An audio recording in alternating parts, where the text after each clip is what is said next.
Growing tensions between the U.S. and North Korea. This morning, we've just heard from Secretary of State Rex Tillerson. Cara Finnstrom has been following it, and Tillerson is trying to calm, I think, a lot of frayed nerves right now. Yeah, some reassurances from him. He's saying that these threats between the U.S. and North Korea does not mean that the U.S. is closer to a military option this morning. He was traveling this morning on a plane when he spoke out defending the president's latest tactics.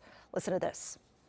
What the president was doing is sending a strong message to North Korea in language that Kim Jong-un would understand, because he doesn't seem to understand diplomatic language. And I think the president just wanted to be clear to the North Korean regime that the U.S., unquestionable ability to defend itself, will defend itself and its allies.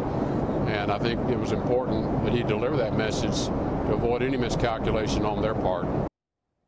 This is a look at some U.S. Air Force planes that took off from Guam this morning. They conducted bilateral missions over the Korean Peninsula with Japan and South Korea. Overnight, North Korea's state-run news agency said their military is considering a plan that would strike areas around Guam with ballistic missiles. Guam's a tiny U.S. territory that has military bases on it. The threats are in response to President Trump's stern warning yesterday that future threats from North Korea would be met with fire and fury. The president made that ultimatum after U.S. intelligence released a new assessment.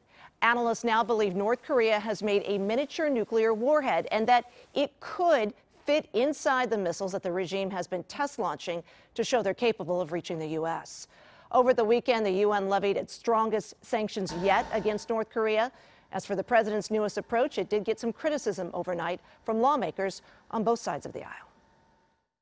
The great leaders that I've seen, they don't threaten unless they are ready to act. Yeah. And I'm not sure that President Trump is ready to act.